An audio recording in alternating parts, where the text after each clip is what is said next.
Good day, it is June 17, 2024 in Las Vegas, Nevada. The world had just celebrated Father's Day yesterday. I'm Joe Buban. Welcome to The Pulse. And I'm Sophia Natividad, sitting today for Sam Buban, who is on a special news assignment in Asia. Welcome to The Pulse.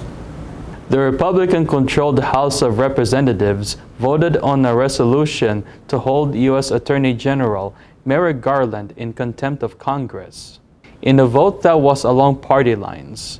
In a vote of 217 to 207, House Republicans, except for one member of that party, voted to have Merrick Garland in contempt after the Justice Department refused to turn over audio clip from U.S. President Joe Biden's interview with Special Counsel Robert Hur. The Justice Department denied the House committee request for the audio and transcript, saying it was an active investigation that had some national security interests on the scope that the House was seeking. One Republican representative, David Joyce of Ohio, a Republican, joined in voting against it. 8 members did not vote on the measure. He said as a former prosecutor, he can't in good conscience vote on the measure attacking our justice system. He said, enough is enough. In spite of that, Speaker Mike Johnson defended the decision to push ahead with what is now mostly a symbolic endeavor. Garland has defended the Justice Department, citing that officials have gone to unusual lengths to provide information to the committees about Special Counsel Robert Hur's classified documents investigation, including a transcript of Biden's interview with him. The House Oversight and Judiciary Committees advanced contempt resolution last month because the Justice Department decided not to comply with a congressional subpoena for the audio. In these modern times, contempt of Congress has generally applied to the refusal to comply with a subpoena issued by a congressional committee or subcommittees, usually seeking to compel either testimony or the production of requested documents. A congressional committee must meet 3 requirements for its subpoenas to be legally sufficient. Failing to comply with a subpoena is a misdemeanor offense and can result in up to a year in jail. Merrick Garland is the 3rd Attorney General in American history to be held in contempt and is unlikely to face prosecution from his own department. Meanwhile, while U.S. President Joe Biden has been dragged recently to the contempt of Congress held on Attorney General Merrick Garland, the first son, Hunter Biden, is found guilty on counts on federal gun cases. The conviction marks the first time President's immediate family member has been found guilty of a crime during their father's term in office, though his crimes predates Joe Biden's tenure as president. Hunter Biden could face up to 25 years in prison and fine up to $750,000 as sentencing, though he likely will receive far less than the maximum as the first-time offender. The judge said sentencing is usually set for 120 days following a verdict, which means it's likely to happen before Election Day. Robert Hunter Biden, born on February 4, 1970, is an American attorney and businessman, the second son of U.S. President Joe Biden and his first wife, Nelia Hunter Biden, who died in a car accident together with 1-year-old sister, Naomi. Robert and his other brother, Beau, had serious injuries during the accident. Now Hunter Biden has been convicted of all 3 criminal charges related to the purchase of a revolver in 2018. The prosecutor argued that the president's son lied on mandatory gun purchase form by saying he was not illegally using or addicted to drugs. This has been one of the most controversial headlines in the political world this week. According to the Associated Press News, the deliberation by the jury only lasted for 3 hours, turning over 3 guilty verdicts on all 3 verdict charges, which rooted from the gun the president's son Hunter Biden purchased on October 2018 at a Delaware gun store. He was also charged by making a false claim on application and by saying he was not a drug user, while illegally having a gun for 11 days. Special Counsel David Weiss says, "No one in this country is above the law. Everyone must be accountable for their actions." Meanwhile, on the Capitol Hill, House Republicans waited on the verdict while President Joe Biden said he will continue to respect the court's decision regarding his son's case as Hunter considered an appeal. Hunter was disappointed with the outcome, but still grateful for the support of family and friends. He faces up to 25 years in prison, and this sentence is up to the judge since Hunter Biden is a first-time offender. We are going to take a commercial break. When we come back, we are going to give you highlights of Nevada's primary election results. Please stay tuned for more stories.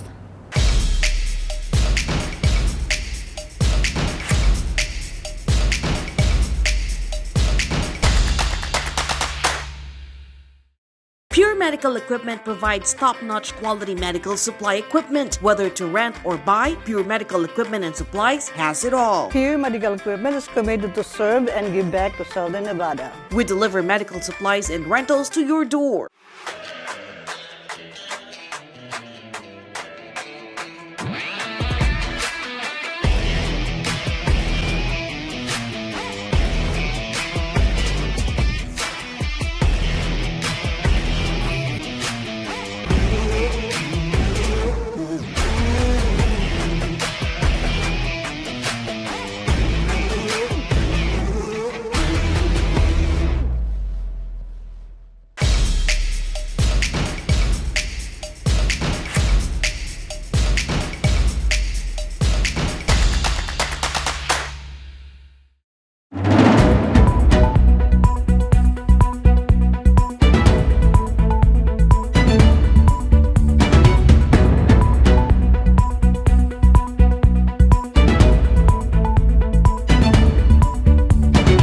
Welcome back to The Pulse.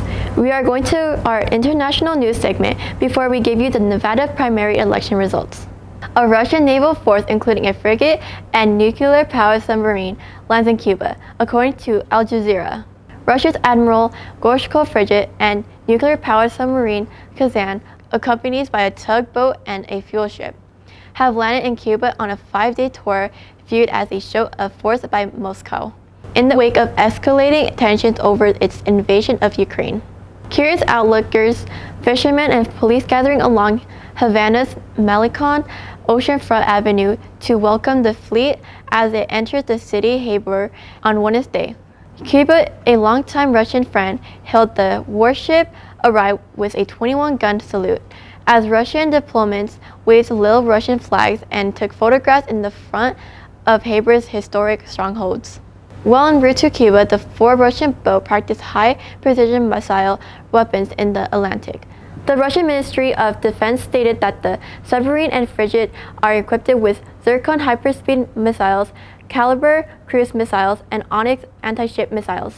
The unusual deployment of the Russian Navy so close to the United States comes after Washington and some other Ukraine's other Western allies supports Kyiv to show their weapons on targets inside Russia, amid a renewed Russian assault on northeastern Kharkiv and battle troops and ammunition shortages. Havana lies just 160 kilometers or 100 miles from Key West in the southern state of Florida, where the U.S. has a naval air station. During the Cold War, Cuba was a crucial ally of the Soviet Union, and when Moscow replied to a U.S. missile deployment in Turkey by sending ballistic missiles to Cuba, the world was on the verge of a nuclear conflict. Since the demise of the Soviet Union, Cuba has maintained relations with Russia, and the two countries have grown closer following a 2022 summit between Cuba's President Miguel Diaz-Canel and Russian President Vladimir Putin. The Nevada state primary election took place last Tuesday. For our Phil-Am and Filipino viewers worldwide, the primary election are done by the 2 major parties as an elimination round for several candidates for the same office in the same district they want to represent. The top winner will go into the general election in November this year. For non-partisan positions, the first 2 vote-getters will go into the November runoff, when none of the candidates made it to more than 50%. Here are some of the results. For U.S. Senate incumbent Jackie Rosen came out as the winner in the Democratic side. Newcomer Sam Brown, a military veteran who was seriously injured in Afghanistan, came out as the winner in the Republican side. Incumbent House members also easily won. Dina Titus for District 1, Susie Lee and Stephen Horsford will be on the general election in November. all Democrats, and District 2 Representative Mark Amodei, a Republican. The Natividad of District 1 will face Republican Mark Robertson. Mark Amodei of District 2 has no Democratic challenger. Susie Lee of District 3 will face Republican Drew Johnson. Stephen Horsford of District 4 will face Republican John Lee. In the Las Vegas mayoral race, Shelley Berksley will face Victoria Seaman in November general election. There were some grassroots first-time candidates in Clark County areas that prevailed as the winner of their party. Like Jovan Jackson will be in the November ballot for the State Assembly District 6, and Robert Twiggs Taylor, as a newcomer and a hairdresser, topped the listed in North Las Vegas City Council, Ward 2, who will face off Bruce Garcia Anderson. When we come back after the commercial break, we will bring community news events in Las Vegas. Featuring the Father's Day event and the concert of children, Songspell Performing Arts of Davao, Philippines. Both events were hosted by Doc Mike Santawana of Breaking News with Doc Mike SJ.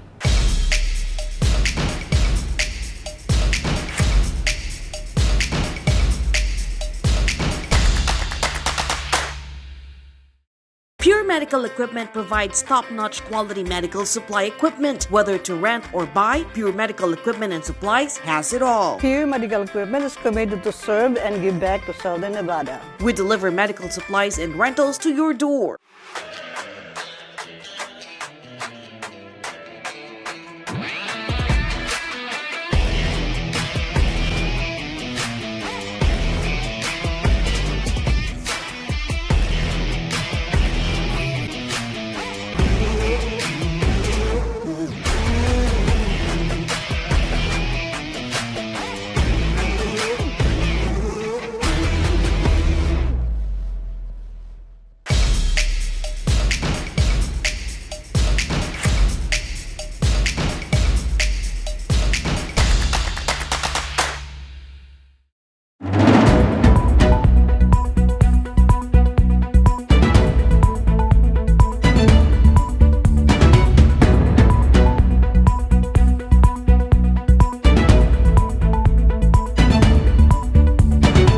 Welcome back to The Pulse.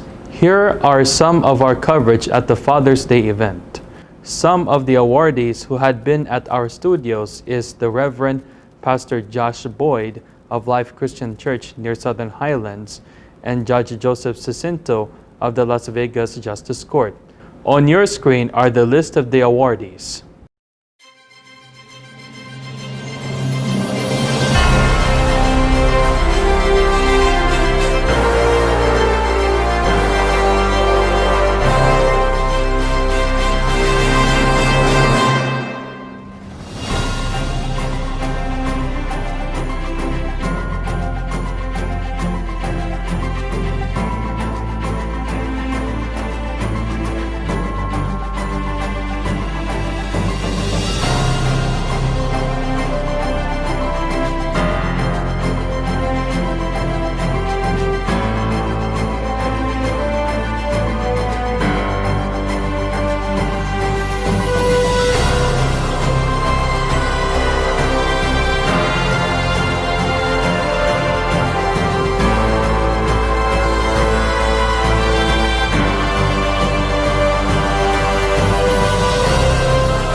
We are out of time for this show. Please join us again next week. I am Sophia Natividad. Thank you for watching.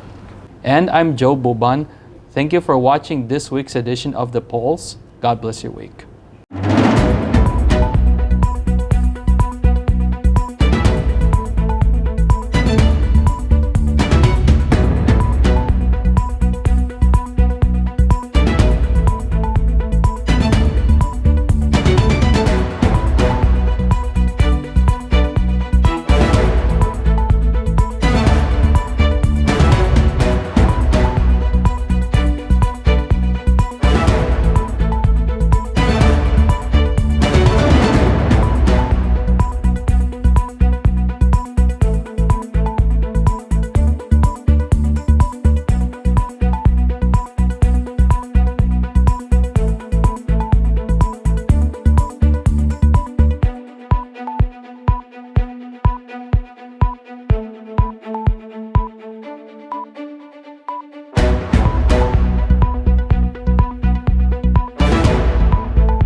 Enjoy Film TV Network on KGNG 26.8 Las Vegas and www.filmtv.us. Search for and download Film TV Network in Roku, Amazon Fire TV, Facebook, and YouTube. Download the WCE TV app from smartphones and search for Film TV.